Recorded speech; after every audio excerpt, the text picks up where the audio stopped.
Welcome to the Football Autobiography Show. I am your host, Josh Schneider-Weiler, and it is such a pleasure to be with you all today. As many of you know, in this podcast, we have people in the football industry like players, coaches, CEOs, agents, and more reflect on their careers. It's been an absolutely great week for me. I'm absolutely buzzing. In the last couple of days, I interviewed Adebayo Akinfenwa and Tony Coton, which I can't wait to release with you all. So today, our guest is Gibraltar men's national team coach, Jeff Wood. Jeff is a bit of a rare bird, and he's been a perennial underdog in his career. As a player, he left his native England to play in Finland, which we go into great depth, Malta and Hong Kong. So he's a bit of a nomad, football nomad, and now he's a well-respected coach trying to grow the Gibraltar men's national team, which has only been in existence since 2011. So it's quite a task. In this episode, Jeff talks about football culture in Finland in the 1980s, playing against Liverpool while they were at the height of their powers while he was with the Finnish team, the underdog mentality, how he's trying to grow football in Gibraltar, how he plans for World Cup qualifiers, and the incredible advice that Lars Lagerback gave him. I hope you enjoy this episode as much as I did. And before we get to the episode, I just want to say, if you like the show, please, or have someone that you want me to interview, or have any other feedback, please let me know by emailing footballautobiographyshow@gmail.com. That's footballautobiographyshow@gmail.com. Or shoot me a message on Twitter @footballautobio. That's @footballautobio. So without further ado, enjoy my episode with Gibraltar men's national team coach Jeff Wood. I'm here with Jeff Wood, coach of the Gibraltar national team. Jeff, it's such a pleasure to have you on the show. How you doing? I'm fine, thank you, Josh. Like I said, it's just it's raining down here today, so no sunshine. Well, before we jump into a little bit of your playing career and your coaching career, I just want to ask you just an icebreaker question. What is the most bizarre experience you've had on the field or off the field in your playing or coaching career? Well, there's a few, to be fair. I have to say that probably the most bizarre was when I was playing for Happy Valley in Hong Kong. We played a tournament in China. And it's the most hostile crowd I've ever seen. We actually won the game, but the opposing fans were actually trying to break into our changing room after the game. It was a pretty scary half an hour, to be fair, before the security forces and the police actually sorted it all out. But they were actually trying to get into our changing room. So. Is it what precipitated that? I have to know. Well, it was the local team. We played them in the final. We beat them in the final, and I just think that the fans didn't take to it too well. So it was pretty chaotic at the end. It's the only time I've ever been involved in anything like that. Wow, that sounds crazy. It was, honest, and as I said, it was pretty scary. Yeah. So how did the team react in that moment? Well, we had actually locked ourselves in the changing rooms, and the security forces that were there, I think they obviously had sent for reinforcements. And by the time they got there, and they actually did disperse the crowd, but it was just that initial probably 10-15 minutes when we didn't know what was going on. We just knew that people were trying to break into our changing room. Wow, I had no idea football was so mad in China back in the 80s. That's crazy. Yeah, it wasn't. Like I said, it was a pretty unique experience, that one. So you've been a coach in the U.S., Wales, and Gibraltar, and as you mentioned, you were a player in Hong Kong and Malta and Finland. Yeah. But you grew up in London. Did you aspire to be a world traveler through football, or if not, what was your dream? No, it was obviously I always wanted to be a footballer. I was with Chelsea as a kid, then Southend, Cambridge United, and then unfortunately I was let go, and I went back to non-league. But I'd only gone back to Harlow Town for about 6 months before Charlton came in and signed me, who were then in the then second division.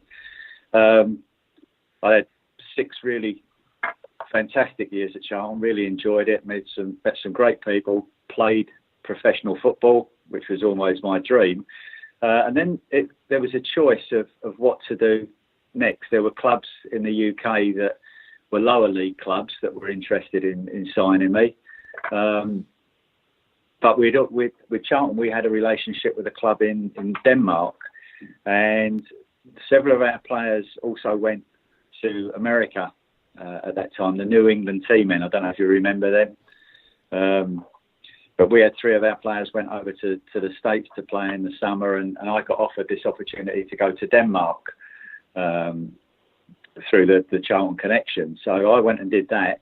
And while I was there, I actually got a phone call about would I be interested in going to Finland. Now, I'd never really thought about going to Finland, I must be honest. But the carrot was the club that I was going to, HJK, were the best club in Finland. They'd just qualified to play in the old European Cup, as it was. And it was an opportunity for me to do something that, unless I'd played for Liverpool in the 80s, I would never have played in the European Cup. So that sort of set me on the way with HJK. Then I went to Hong Kong during their close season. You probably got the CV there, but it was always something that I would never have done, i.e. going to Hong Kong and playing in the Asian Champions League. It was opportunities that came along that I felt that if I'd have signed for a lower league club in England, I would not have got that opportunity. And also it gave me an insight into different coaching methods, because I always had that interest in wanting to be a coach when I finished playing. So, you say you always had that interest. When did you know you had that interest? I'd always coached junior teams in and around the Harlow area. I was out most nights of the week, to be fair, because it was something that I really enjoyed. I'd go and watch the games on a Sunday morning. And it was really, football was 24/7 for me. And to a certain extent it still is. But I had that interest in the coaching, and going abroad, especially going to Denmark and then to Finland, gave me an insight into a totally different football concept. You know, changing rooms before games, after games, at half times in the UK could have been quite, I don't know how to put it, they were quite noisy, should we say. You know, there was lots of shouting and accusations flying about. The Finns and the Danes seem to have a much more, a different approach to how they went about trying to get the team to get the best result. I think their preparation and recovery, the information that they gave at half time was more constructive than I'd been used to. So it was a more positive atmosphere. Yeah, I mean, the coaches actually did say to me early doors that you have to calm down at half time, because that's our job. We're here to put the team right and to change things about if we need to, because I used to have that, you should have done this, you should have done that type thing. And I think that gave me a good insight and a good grounding into a totally different type of coaching. And you were at HJK Helsinki for a year, and then you, as you said, you left, went to Malta and Hong Kong, but then you went back to Finland. What is it about Finland that kept drawing you back? It's, I don't know, it's difficult. I actually had 2 years at HJK, two seasons, because second year we played in the old UEFA Cup, as it was, and then I went to Hong Kong and then off to Malta. And again, going to Malta was, I got the phone call again, come and play for Rabat Ajax. They've just won the league and they're in the European Cup. And I went and played in the European Cup again and played against Porto. And again, things that I would never have done if I'd have just gone back to England. The Finland, going back to Finland in '87, the club that wanted to sign me, I'd actually done a bit of coaching there for them when I was with HJK previously, and I went there as sort of in a player coach capacity. Played the whole season, really enjoyed it, and then got offered a coaching job the following year as a player coach. And so that was the transition for me from probably 88, 89 through to 92, where I was the player coach at these clubs. You keep mentioning playing in the UEFA Cup or the Euro Cup. What is there a particular game or moment that really stands out to you when you look back on it? Yeah, I've got to be careful though, because in case there's any Liverpool supporters here, we beat Liverpool when I was at 88. We played Ammonia Nicosia in the first round of the European Cup. We lost 2-0 out in Cyprus, but beat them 3-0 back in Helsinki. And then they made the draw. We had Liverpool, and that was just a dream come true. So we had it was Grobbelaar, Dalglish, Ian Rush, Craig Johnston, Graham Souness. I mean, it was just they were the top players in England at the time. They came to Helsinki, and we beat them 1-0. Oh wow, that's incredible! And I got man of the match. I got a gold watch for it. So that night for me was just very, very special occasion. We got beat 5 at Anfield, but you know. Yeah, I mean, I actually had Bruce on this show a week. I interviewed him a couple weeks ago. So I'm curious, since you were in that situation, and you've been the underdog, it seems at many times in your career. What is that position like when you know that you're just up against the big boys? I think to a certain extent, you when you are the underdog. I was talking to Lars Lagerback last week about it, who's the Norway coach now, and Lars has done very similar things with smaller countries, qualifying them for major tournaments, etc. And Lars was saying, so to a certain extent, it takes the pressure off, because the expectations are that you're not actually going to win the game anyway. So players can play with a little bit more freedom, if you like. We're not going to go and play gung ho. We're not going to try and attack with 8-9 players. But if we do it in a structured way, there is really it's like a penalty shootout. Being a goalkeeper, and Bruce has probably told you the same thing. The pressure's all on the forward, because nobody expects the goalkeeper to save it. Yeah, I mean, you're so right. You're so right. Expectations and pressure. It changes everything. Yeah, I mean, for the big guys at Liverpool in that game, I mean, I'm sure that they knew that they were probably going to beat us in the second leg anyway at Anfield. But I think that the feeling was probably not the best after losing to us 1-0 in Helsinki. Because the pressure, everybody would have expected them to win by 10, because I think the previous year, the Finnish champions then, OPS from Oulu, did get beat 10. Liverpool beat them 10. So that was the expectation, and they came to us and we beat them 1-0. And so when you were, jumping around from country to country, how much did you know about these places before you went? Obviously, the world wasn't quite as global. You didn't have the internet to just, do these types of searches. So what was it like before you went to these countries? You're 100% right. I mean, I didn't really know too much about them at all. The Finland thing, especially Denmark, I'd been several times with Charlton, because we used to do our pre-seasons there. So I knew what to expect. I knew what the country was like. I knew what the football was like. Finland was an unknown quantity for me when I first went out there. And luckily there was a couple of English players that were already playing for clubs in and around the Helsinki area. And they sort of really took me under their wing, if you like, and showed me around, and they knew what was going on there and what we needed to do. So it was good that I had people like that to help me. And what was the biggest adjustments, or were there any like surprises that were either good or bad that, looking back on it now, that you can really appreciate? I think when I went to Finland, honestly, I thought the setup at HJK was just so professional. It was something. I'd come from England, from Charlton, and I thought that was professional. And all of a sudden, I went out there, and they were doing the ice baths and things back in the 80s. The Finns, they were doing lots of resistance work in training. The recovery and preparation procedures, I felt, were much more professional. We used to fly to away games instead of having an 8-hour bus trip. It was just a different way of life. But one of the biggest things I had to adjust to, and this has got nothing to do with the football, was in Finland in June, July and August. It doesn't get dark.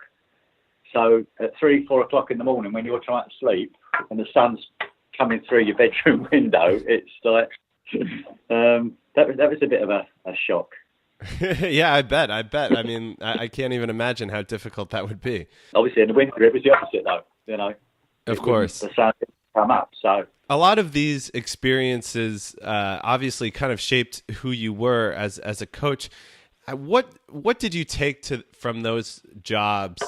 And when you went back to England, or that you use now in your current job? I just think a lot of the stuff is applicable now. You know, the way that you deal with players, the man management side of it, the preparation. Obviously, in England, everything's now become much more professional as well. So the thing has moved forward on all fronts. But I just think that it gave me an insight into a different philosophy, if you like, on football. And something that I still use. Can you just be a little bit more specific? What you you say philosophy, but can you kind of maybe boil that down a little bit more? Well, it's about the way that you play. I think it's, you know, there's players or managers in the lower leagues in England and non-league that like to play with the low risk type of football, if you like, which means get it as far away from your goal as possible and hope that the opposition will make a mistake. You know, I like players to want to enjoy the game and play with the ball, and we try to play through the thirds and not just kick it and chase it. Yeah, which is, of course, as you mentioned, just so common in England. So can you, for people that haven't been to Gibraltar and don't know what it's like, can you describe what first the small kind of country is like, but also what the football culture is like there? Obviously, football's the biggest sport here, and everybody loves football. All the kids play. The weather's obviously conducive to people being outside and playing football. And I've got to say, and I've been to lots of different places, the young players here are as technically gifted as anywhere I've ever seen. So there's a lot of young, technically gifted players here in Gibraltar. So why is it that maybe they do, but why is it that they maybe don't develop quite as well as in other places? I think it might be down to the level of competition in the leagues, and that runs right the way through the junior sides. You know, you've got to remember that we are such a small place. So in every age group, there's probably only one or two top teams, and the rest of the games there are these horrendous scorelines. So the players don't actually have that added pressure. It's like a growing up thing with football, where sometimes you have to be beat to learn how we might take the next step forward. You know, and I think if you never come across that, if you're only ever used to winning the league and winning 14, 16 league games a season, you know, how does that actually improve you? I think sometimes it's the adversity that actually moves you forward. Yeah, I mean, failure is important for anyone in any field. So on that note, when have you faced adversity in coaching or faced failure, and what did you take from it? Well, I think it's almost every game. I think when I was in Finland, going back when I was the player coach, I remember that very first year we lost out in the playoffs and we didn't get promoted. So that was disappointment. But then what we looked to do for the following year is make sure that we weren't in that situation again. So as long as you learn and you recognise that there were mistakes, and can we put those right? If you don't accept that there's mistakes or there's been problems, and you don't actually plan properly, it's very difficult to put it right. If you can accept that we could have done this better or we could have done better, if I had the chance to do that again, would I do the same thing or would I do something else? So we put ourselves in that situation at the end of that firm. The following year, yes, we got promoted.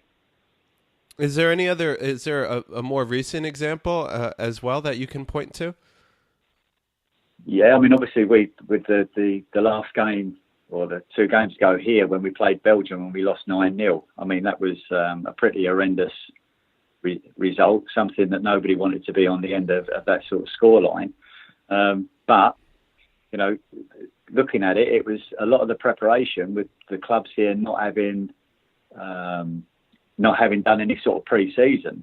And for us to go and play one of the top sides in the world, it wasn't like we were playing some small country. We were playing Belgium, where all the players playing at the top leagues in Europe. So it's something, again, that hopefully next year won't occur again, because the stadium will then belong to the GFA. The season can start earlier. Clubs can actually start doing their pre-seasons earlier. So that's something, I think, that, you know, we got beat 9, but how do we move forward from that? What's the steps that we take that for next year that doesn't happen again? Just for the people listening, you're referring to you don't play in your own home stadium in Gibraltar. You guys play in Faro in Portugal, which is obviously not your home stadium and quite big, that you can never really fill up. But I'm happy you mentioned that Belgian match and kind of your preparation for it. What is your typical week like when you're in a qualifier? Like the week before a qualifier, what's the typical preparation? And then maybe what is your preparation like between international periods? Well, just going back to that Belgian game, there was a lot of players that hadn't even started pre-season. We got together on the Sunday. We had 3 days in Gibraltar, training and preparing for the game. Obviously, the players weren't in any fit state, if you like, and definitely not match fit to go and play the game. But we had to go and play, and we did. So it was about, we couldn't do too much hard work because it was 3 days before the match. So it was more about, you know, how we were going to maybe try and stop Belgium playing. And I think that's the case with most games. You know, as soon as the Belgian game was over, we were then moving on to how are we going to cope with Bosnia 3 days later. So, you know, when you have the 2 matches, they come quite close together. This time, at least the players will have done a pre-season and they will have played at least 1 game before we meet up again on Sunday during the UEFA window. And then we travel to Portugal on Wednesday to play against Estonia. So it's really about an international level. It's not so much of the physical content. It's just about preparation and recovery and analysis. And so what are you specifically doing in between the UEFA windows to prepare and analyze for the next game? Well, I get I have a thing about, I like to do the last 5 games, unless there's been maybe a change of coach or something. But if it's the same coach, to get the last 5 games and then do the analysis of how they might play with certain players, how they play without certain players. Are they key players? Do they change the formation? But I think it's those small details that can sometimes make the difference. So it's a lot of hours sat in front of a laptop watching football matches and over again, really, just trying to prepare so that when we do meet up, that the information we can give to our players about the opposition is going to be relevant and hopefully what they can expect to come against in the match. And are you watching these games with your staff, or are you kind of like to do it alone? No. What I do is what I will do is I'll get the videos and then I'll email to the coaching staff. The goalkeeping coach is actually in England, so I don't see him on a day-to-day basis. But my assistant is here in Gibraltar. I send him the games, and then what we do is we all have a look at them, and then it's our thoughts, and then we have points to discuss. Obviously, it's a bit more difficult with Lee being in England, but John Moreno's here, so we can get together on a regular basis and do just to sit down and go through things. You haven't won a game in a couple of years, or you've only won one game ever, which was against Malta. How do you define success, and what indicators or measurements do you use to measure it? Well, one of the first things I've got to say is you've got to remember that we are very new to this international setup. You know, players here are in a unique situation where they're part-timers, and believe it or not, even when there's the international window, we still have issues with players not being able to take time off work to actually come training and join in the preparations before we go and play these matches. So it's a learning curve for everybody, and I think what we need to do is we need to try and generate a bigger pool of players for us to select the national squads from.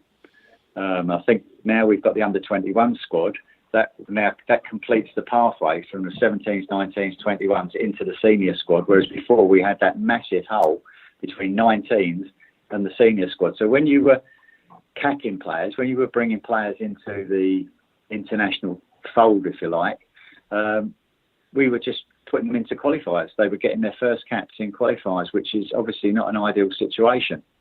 And I think as time goes on, I think that situation now where players are going to get experience at 17s, 19s and 21s before they come and play for the national side, I think it's going to be invaluable.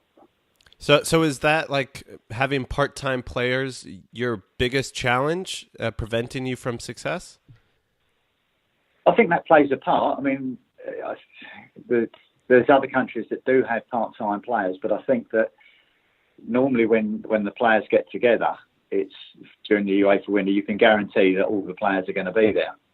That's not always the case. I mean, one of our players, I'll tell you, is a lawyer. And if he's got an important case going on, there's no way that he can come training. So it is difficult. And so when you are playing these big qualifiers against Belgium and Bosnia, what is your version of success? What are you striving for? Well, I think we look at, obviously we look at the stats a lot. We look at trying to improve our ball retention. We look at trying to improve on our shots on target, shots off target, tackles won, headers won. And if we can keep taking a step up that ladder all the time, I think that for us is the way forward. It's been a plan. When he first went to Iceland, some of the players thought that they were better than they probably were. So it's a case of looking at the younger players and then trying to put the younger players into professional environments, to move them to Holland, to Belgium, to the European clubs, where they would actually learn how to become a proper professional. And then those were the people that he could work with. But there was a plan all the way through. From the young players right the way through to the senior side. And another good friend of mine, Ocean Roberts, who's the technical director with the Welsh FA. Ocean, they did exactly the same thing, because I worked with the Welsh FA for 4 years with the 17s, 19s, 21s. And they had a plan of getting every player to 30 international caps before he played for the senior side. So to get that 30 games experience before you actually throw them in the deep end.